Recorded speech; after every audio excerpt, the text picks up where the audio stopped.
그래서 추석 연휴 인사를 이렇게 멤버십방에 카톡을 보면서 하겠습니다. 그래서 이제 10월 달에는 화실에서 쭉 머물고, 이제 오브제는 손님들 올 때만 갈 거고요.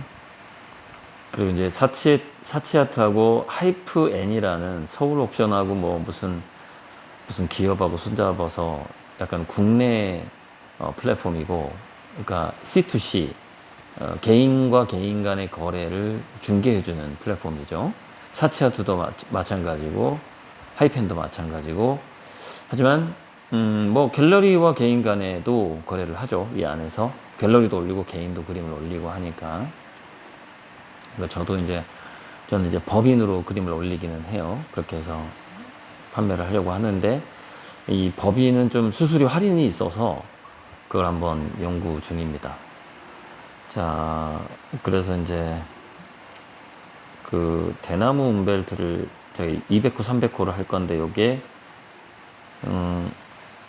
이게 뭐냐면 그 이육로 화백이 군상을 하기 전에 대나무 이파리가 막 움직이는 그 소리와 그 동작에서 약간 저는 거기서 애니미즘을 느꼈다. 즉, 대나무 이파리들의 소리에서 군중의 함성을 들었고, 자기가 이제 이렇게 묵죽을 치다 보니까 그것이 사람처럼 보였을 것 같아요. 그러면서 군상으로 넘어가는데, 제가 이제 대나무를 유심히 보니까 살아있는 나뭇잎과 이미 떨어져서 말라 비틀어진 대나무 이파리들이 있어요. 그거를 이렇게 좀 적절히, 아니 꼭 말라 비틀어진 게 아닐지라도, 제가 이제 움벨트가 공적하다 보니까 대나무를 캔버스 위에 올리면 이게 붕 떠요. 이게 다 달라붙질 않아요. 그러다 보니까 붓으로 이렇게 대나무를 그린 것처럼 안 나오죠. 그래서 거기서 이육로 화백의 그 대나무에서 군상으로 넘어가는 중간 정도의 단계를 표현할 수 있겠구나, 그 생각을 했고, 이것도 이제 그 아미고 길림이 저한테 힌트를 준 거예요. 아미고 길림의 뭐랄까, 평이 있어요.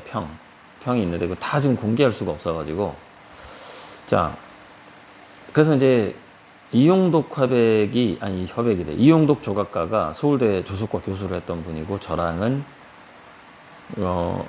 이렇게 얼굴을 알고 지내는 사이였는데, 제가 이제 어떻게 이 교수님들하고 친분을 갖게 됐냐면, 제가 96년도에 대학교 2학년 복학생이잖아요. 그때 중앙비엔날레 대상이 너무나 큰 상이었기 때문에 다른 과 교수들도 저를 다 알았어요. 그러니까 서울대 미대에서 저를 이제 모르는 사람이 없는 그 상황이 된 거예요. 그래서 이제 이게 교수님들하고 마치 학부생인데 마치 무슨 대학 조교 느낌으로 교수님들하고 인사를 하고 지내는 정도가 된 거예요. 그러니까는 다른 제 동료 학생들은 되게 그게 보기가 안 좋았겠죠. 부럽기도 하거니와. 그런 식으로 이제 제가 아트페어 할 때 이제 이용독 작가도 그러니까 제 부스에 오기도 하고 그랬었죠. 근데 이분이 이 그림이 뭐냐면 찰흙으로 이렇게 만들어요. 만들어서 이걸 뭐라 그러지? 아무튼 주형을 뜬다고 그러는데, 주형을 찰흙에다가 이제 석고를 부어요. 그러면은 마치 주물을 할 때의 주형이 만들어지는데, 바로 주형 그 자체를 전시하는 사람이에요. 거기다가 이렇게 컬러를 입혀서. 그러다 보니까 이제 굉장한 착시 현상이 일어나는데, 이 작품을 직접 보지 않으면은 그 착시 현상을 좀 알기가 어려워요. 이런 안으로 움푹 들어갔는데 밖으로 튀어나온 것처럼 보이게 하는 건물을 만드는 약간 회화 같은 조각을 하는 외국인도 있어요. 외국 작가도. 그러니까 이 착시 현상이 이용독 작가의 이 기법, 안으로 움푹 들어가는 거를 사람들이 튀어나온 것처럼 오해하면 굉장한 착시 현상이 일어나는구나 라는 것을 이용독 작가가 맨 처음에 한 건 아니에요. 그 이보다 훨씬 전에 저는 외국 작가가 그것을 하는 걸 본 적이 있거든요. 어쨌건 그 사람은 건물 가지고, 그 외국 작가는 건물 가지고 그 착시 현상을 만들었는데 이용독 조각가는 인물 가지고, 사람 가지고 그 착시 현상을 만들었다가 다른 차이점이죠. 그래서 이 방식이 이용독 작가는 그 껍데기를 전시한 거예요. 껍데기. 저는 식물의 그림자를 그림에 나타나게 하는 거고, 그런 측면에서 약간 다르면서도 좀 비슷한 측면이 있는데, 자, 이렇게 추석 인사가 오가기도 했어요. 이게 이제 추석 기념 영상이다 보니 이거 그냥 안 찍었고요. 자, 그런데 오늘 아침에 리치 헤리티지라는 기사가 뜬 거예요. 그래서 뭐 평소에 제가 알고 있던 내용인데 이게 기사로 뜨니까 또 느낌이 다르더라고요. 어떻게 다르냐면, 진짜 문화 강국은 리치 헤리티지에 달렸다라는 건데, 케이팝이 아니라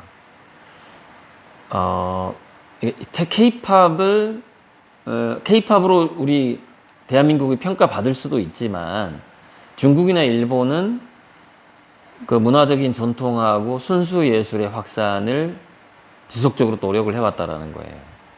이제 그런 것들이 리치 헤리티지라고 부르는 거고, 전 세계에 바로 리치 헤리티지를, 한 국가의 리치 헤리티지를 평가하는 사람이 16만 명이 있다. 이제 그런 내용이 여기 나와요.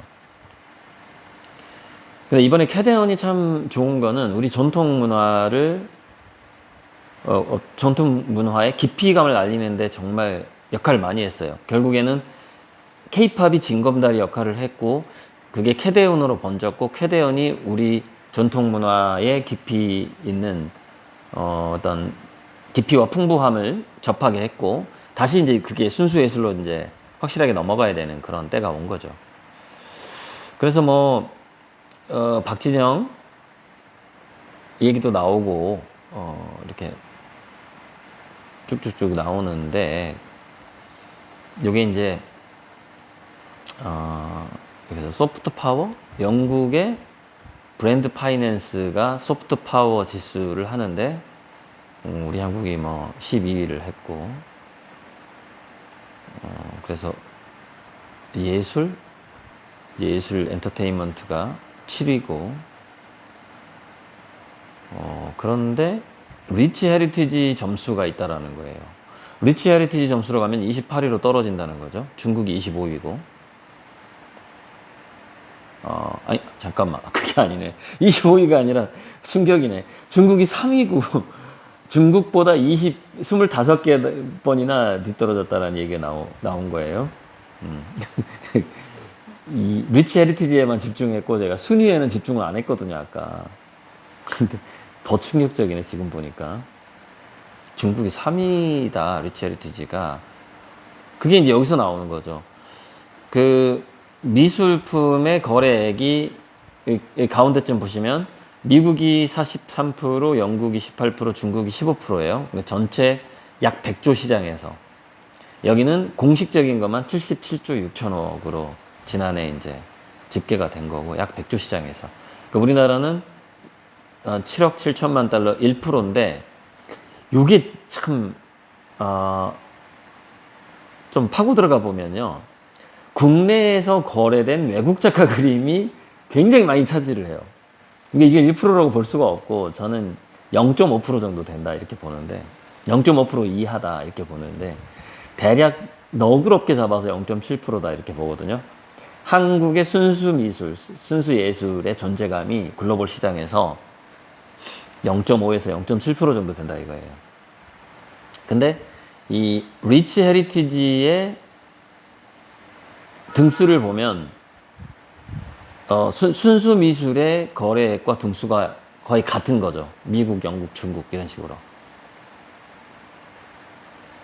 그래서 이제 중국이나 일본이 그쪽으로 전통과 전통 예술과 순수 예술에 대한 전 세계적으로 굉장히 전략적으로 오랫동안 접근을 했다 이런 내용이 나오고, 아무튼 정말 다행이에요. 캐대언 때문에 우리는 좋은 기회를 맞이한 것 같아요. 그래서 여기 보면은 글로벌 소프트 파워 지수는 17만 명 이상의 세계인이 참여해서 국가 이미지를 평가한다. 그런데 K-팝과 순수 예술의 소비층은 다르며 또 다르다. 그래서 이제 리치 헤리티지에서 한국이 굉장히 좀 많이 뒤쳐져 있다. 그 평가에서 이제 그런 얘기가 쭉 나온단 말이죠. 그래서 이제 이 글을 읽고 이렇게 제가 썼죠. 과학계는 이런 재밌는 말이 있어요. 어떤 발명가가 예를 들어서 에디슨이 없었다면 과연 전구가 없었을 것이냐. 이건 말이 안 되죠. 에디슨 전에 전구를 발명한 사람 2명이나 더 있었으니까. 예를 들면 뭐 그러면은 아인슈타인이 없었으면 상대성 이론이 안 나왔을 것이냐. 이제 그런 질문이 있어요. 과학계에서. 근데 안 나왔을 거라고 주장하는 사람과 다른 사람이 그거를 이렇게 발견하고 논문을 썼을 것이다라고 주장하는 게 이게 의견이 반반 정도 나뉜다고 보시면 돼요.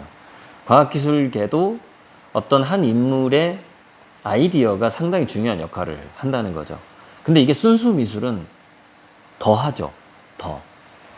과학보다는. 왜냐면 과학은 니즈, 필요가 있기 때문에 기술적, 과학적 필요가 있고 그 발전 단계상에서 빠진 부품이 보이잖아요.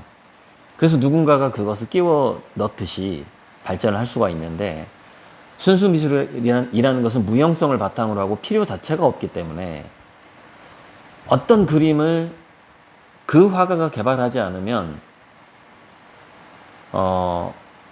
최소한 100년에서 1000년간 그 그림이 안 나올 수도 있지 않을까라는 생각을 해보는 거예요. 뭐 너무 많이 길게 잡았나? 한 10년, 20년 또는 50년 정도는. 자, 어쨌건 제가 눈동자의 천체 그림을 2006년부터 그리기 시작하고 뭐 거의 30년이 지나서 정말 거의 30년이 지나서 7, 8, 9, 10, 1, 2, 3, 4, 5 29년 정도가 지나서 이제 움벨트라는 잡초 뒤에 숨어서 우주와 연결되는 그런 그림을 그리기 시작했는데, 이 순수 예술에서 이런 그림이라는 것이 그 사람이 나와야만이 그 국가가 그 국가에서 그 사람이 그 뭐 양자물리학이라든가 코펜하겐에서 평행우주론, 움벨트 개념과 아비투스 개념 이런 것들을 그림으로 그리는 화가가 나와야만이 저는 그 리치 헤리티지에 상당한 비중을 차지한다라고 보거든요. 근데 다행히 한국에서 나왔다라는 거예요. 제 생각은 다행히 한국에서 나왔다. 고리들이 그 그림을 그리고 있다 라고 생각을 해요.